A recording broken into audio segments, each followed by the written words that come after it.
What is going on, guys? The Difference is All Gaming with my review of Tokyo Ghoul episode 7, and this episode right here, it went pretty decent. Now, it was good, and we did get a pretty good fight out of it, but overall, to me, the episode felt like it was like decent at best.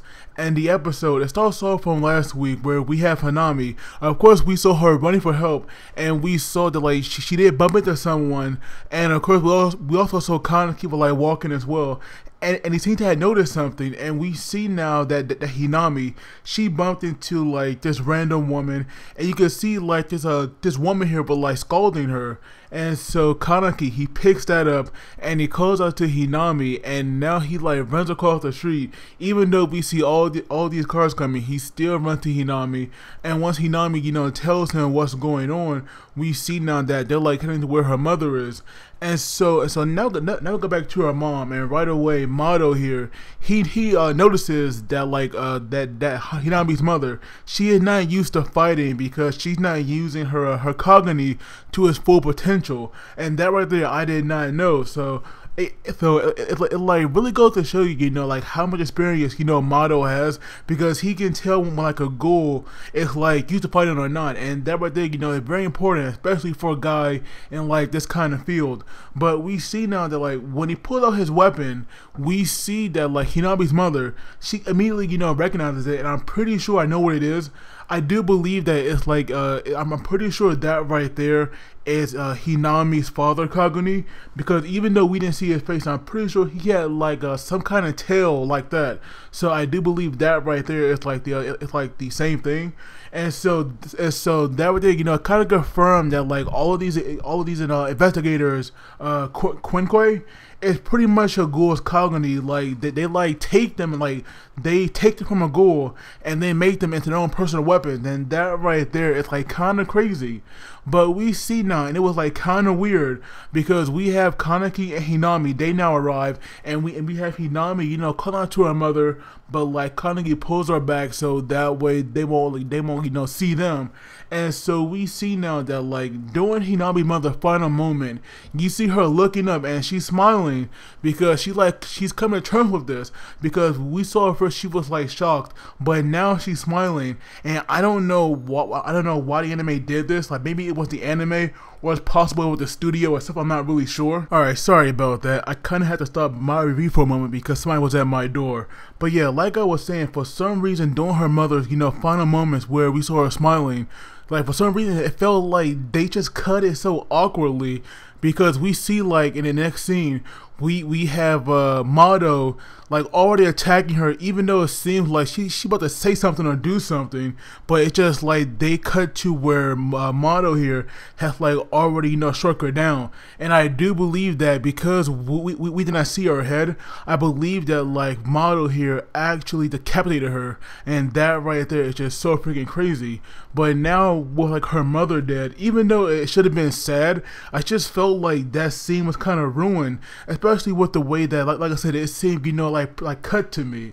So that right there is definitely one downside, like I say, about the episode of itself. But it's not really a big deal to me. I'm just saying that like the sadness and like how impactful that scene should have been, it just was like gone. And so now we go back to the cafe, and we see now that like everybody is together, but we have Touka here who arrives late. And so we see now that when she first got there, she noticed that it was closed, and that right there was already kind of like a red flag, because I'm pretty sure that they wanted be closed in the middle of the day. And so now that she had walked back there, and she goes to where everybody else is, like we see them all, they're all gonna have like their head low, because obviously they're like still taking in what happened. And so at first she like apologized for not not working there for like the last few days, but then we see like immediately she can definitely tell when something is not right.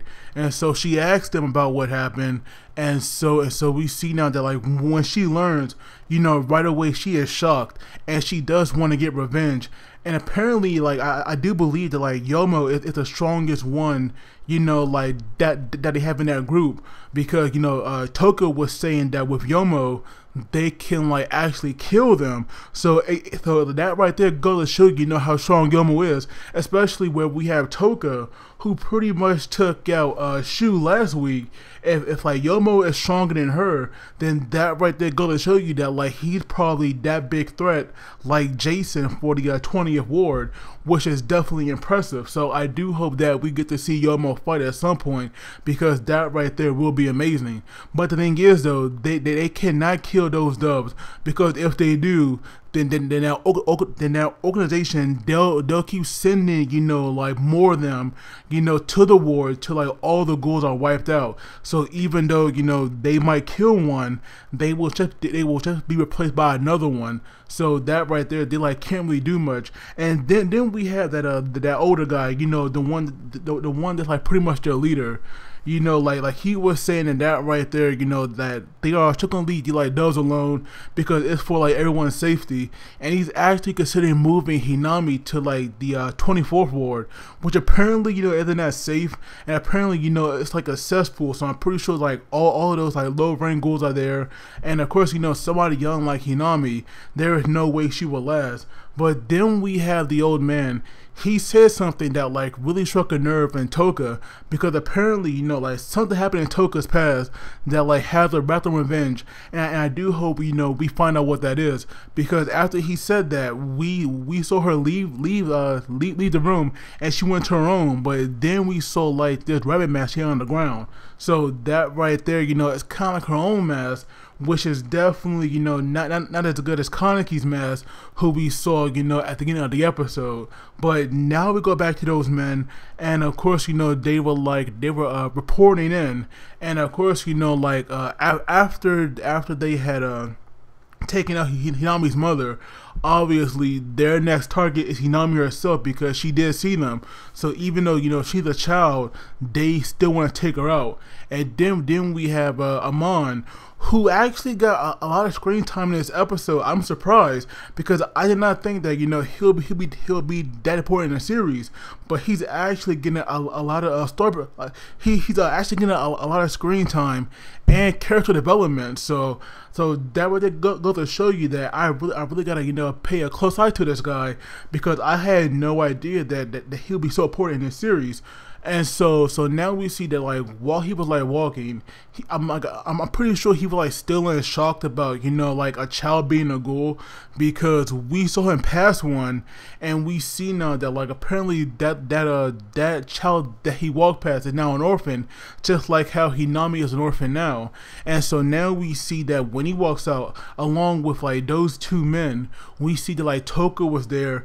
And apparently, she knew that they were the ones that had killed Hinami's mother, or at least they were a part of it, because we all know that like it was a Mado that had killed her. But of course, those three were like there as well. And so now we see that they went to this restaurant to get some food, and apparently one of them always ordered the exact same thing. And then we have like this one guy in glasses. He was like calling this guy out on it for like always getting the same thing. But that right there is not really that much important, so I'm not even gonna cover it that much. But like after they were all done eating and they were walking, we see now that like two of them had split ways with Amon, and they were now like heading on their on their own path. And apparently one of those guys, he like really looked up to Amon actually, and he does kind of like want to be in him, like be like him, because at first he like thinking about having like this desk job, because that right there was like a lot easier and safer, of course. But seeing Amon like that, it's like changing him slowly. And so we see now that like after they had walked like under this bridge or tunnel, I guess you could say, we see now that the guy with the glasses, he was actually struck down. And that right there, which is brutal. I'm like, for some reason I felt like they kind of censored that, because you saw how his face had just like split in it, and yet it was like this guy chest collapsed. I'm pretty sure if they really want to go for that gore factor, then they could have made the piece that like already cut, fall off first, and then they could have had the blood come out, and then the body could have fell last. That right there would have been just so dark with it. I would have loved it. But now we see the rabbit or Touka, because obviously that's who it was. When she goes after the second guy, we see now that Amon, he was still around and he actually saved them. But the thing is though, even though Amon was there, he couldn't do much because he actually, like left his Kaneki, so obviously he cannot fight. And Touka, she actually looked like she was gonna kill him, and I'm pretty sure she was, because she like definitely had the upper hand here. But right before she could like really do any serious damage, because this guy was actually willing to like give up an arm or a leg, because that right there, is the job that he took on. So of course it would have risks like that, because we saw that like Touka, she like once again crystallized her what's it called, Kaneki, that's it, there we go. She like crystallized her Kaneki, and she like fired those like crystallized shards, and they actually did cut him. And so we can see now that right before Touka could do any serious damage, we have Mado. He is now coming in there, and of course he's still using his new Kaneki. And so obviously that right there, like pretty dangerous. But even without that, he was like still dodging Touka's attacks pretty well. That right there was impressive. And Touka also, has some good moves, because we saw her, moving back, and that weapon, was like chasing her, and she actually dodged it in midair. And not only that, she actually used it as like a jumping board, which is like pretty impressive. But but obviously, like these guys, they have done their research on ghouls, and we see now that like Touka, like her Kaneki is like actually in a class of her own. Now for some reason I definitely forgot the name of it, but the one thing I do remember is that like Touka is a speed type.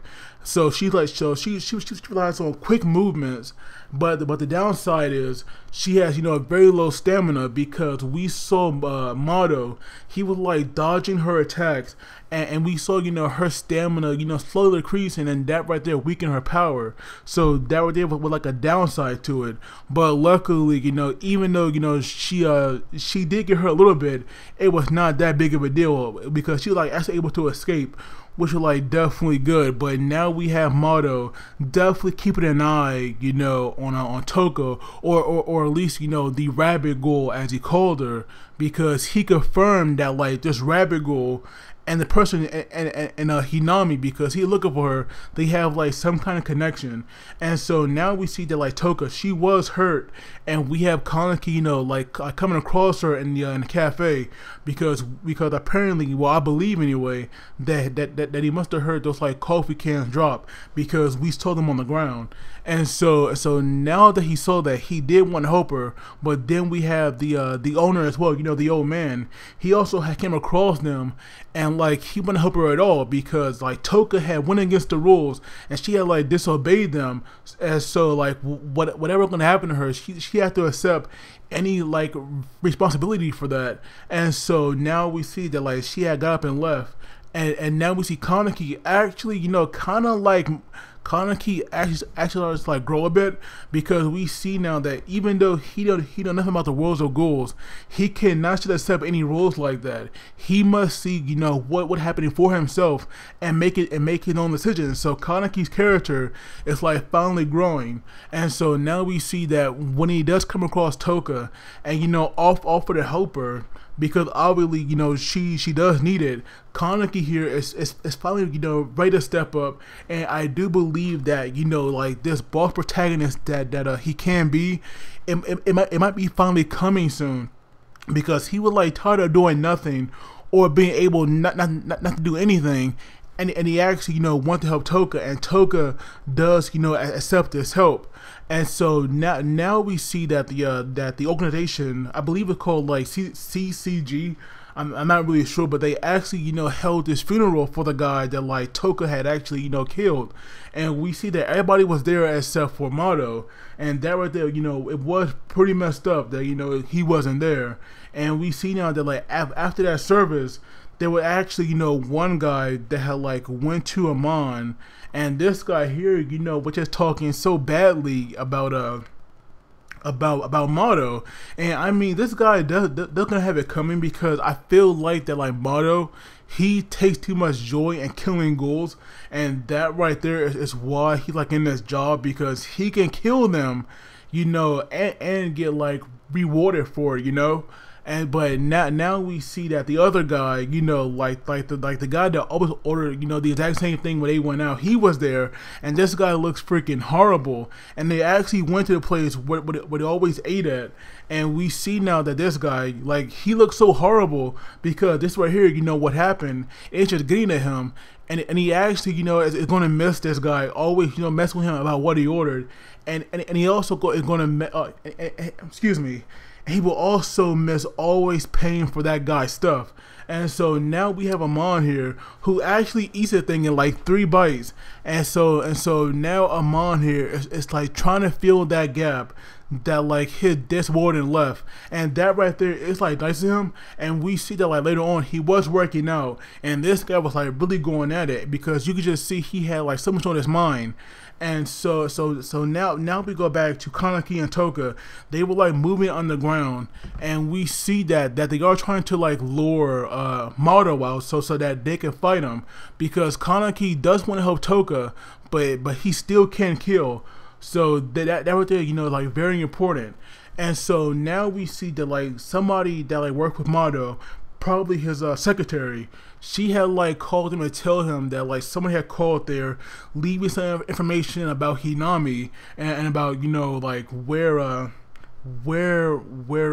she could be.